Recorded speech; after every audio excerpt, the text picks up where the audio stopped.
बस हटा लो। देखा होगा 4 फेरे हुए, कहते हैं पंडित जी फेरे आप करवाते हो 4, बताते हो 7। अब 7 फेरों का क्या महत्व है, इसके बारे में अगर हम चर्चा करें तो यहाँ पे लड़की खड़ी होती है, लड़का बाहर से जाता है, 3 फेरे वहाँ हो गए, 3 सब न देखे, चौथे में लड़का आगे चलता है, तो 7 फेरे इस प्रकार से हो गए। 4 सब न देखे, 3 कन्या खड़ी हुई, लड़का बाहर से गया, 7 फेरे हो गए। मुख्य 4 हैं, धर्म अर्थ काम मोक्ष।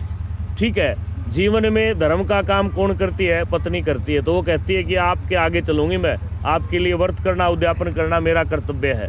तो पहले फेरे में कन्या आगे चलती है, दूसरे फेरे में फिर कन्या आगे चलती है, वो कहती है कि आप कमा के लाओ, घर में चलाऊंगी।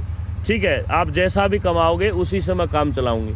दूसरे फेरे में कन्या आगे चलती है। तीसरा फेरा आता है काम का। काम का अर्थ यहाँ पे संतान को जन्म देना, वंश की वृद्धि करना। कन्या कहती है कि आपके बच्चों को संस्कार भी मैं ही दूंगी। तीसरे फेरे में भी कन्या आगे चलती है। और चौथा पुरुषार्थ होता है मोक्ष का, और भगवान की कृपा से लड़की मन से ही पति चुन लेती है कि आपके बगैर मेरी मुक्ति नहीं होगी, आपको मैं मन से पति मान चुकी हूँ। फेरे तो आज हो रहे हैं, लेकिन जिस दिन रिश्ता तय होता है उसी दिन से मैंने आपको पति मान लिया। तो आप पीछे मत चलिए, आप आगे चलिए, आपके बगैर मोक्ष नहीं होगा। मोक्ष के लिए कन्या भगवान को समझ करके पति के पीछे पीछे चलती है। तो किसी लड़की को, औरत को और गुरु बनाने की ज़रूरत नहीं होती। उसके पति के अगर चरणों में रहेगी तो सब कुछ मिलेगा उसको। ठीक है बेटा, ये 4 फेरों का विधान है और 7 किस प्रकार होते हैं आपके समझ में आए। उसके बाद गठजोड़ा होता है, जो आपके बीच में सफ़ेद गठजोड़ा है। इसमें पंडित जी लगन लिखते हैं, जो 5 चीज़ बांधते हैं। उन 5 चीज़ों का अर्थ होता है हल्दी, हल्दी की गांठ। हल्दी को जहाँ भी लगाओगे रंग छोड़ेगी, तो ये जोड़ी जहाँ भी जाएगी रंग छोड़ेगी, इसलिए गठजोड़ा किया इनका। लोग यूँ पूछे किसके बच्चे हैं। दूसरी चीज़ है सुपारी। सुपारी बहुत ठंडी होती है, डॉक्टर भी कहते हैं गर्मी हो तो सुपारी खाओ। तो कहने का अर्थ क्या है, गृहस्थी सुपारी की तरह से होनी चाहिए। कोई भी कुछ कहे, एक दूसरे पर भरोसा होना चाहिए।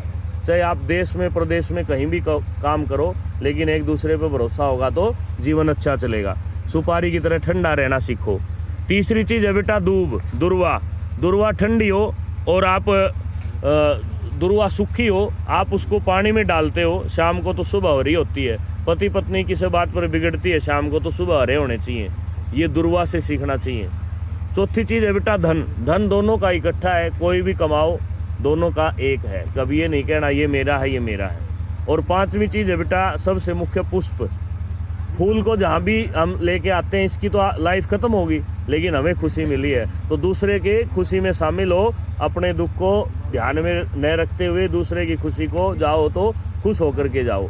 ठीक है, अभी आप क्या सामने एक हाल रखी हुई है ना, ये जो क्या है बेटा, आपने तो शायद देखी भी नहीं होगी, हमारे यहाँ कम है बैल वगैरह, इस बिटिया ने नहीं देखी होगी नवीन ने। ये बेटा बैल जो 2 जुड़ते हैं वो उनके कंधे पे रखी जाती है। ठीक है, तो इनका अर्थ क्या है कि वो एक बैल चलेगा तो काम नहीं होगा, दोनों चलने चाहिए। तो गृहस्थी में एक बात होनी चाहिए दोनों की।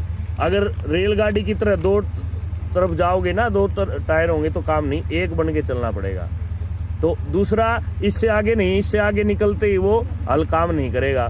तो कहने का मतलब जो मर्यादा समाज ने बनाई है उनसे बाहर निकल के आप कभी भी कोशिश मत करना। नहीं तो आप कितने भी पढ़े लिखे हो, कितने भी वैज्ञानिक हो, कितने बड़े डॉक्टर हो, कोई भी आपका कुछ नहीं कर पाएगा। इसलिए मर्यादा में रहते हुए जीवन जीना ही गृहस्थी है।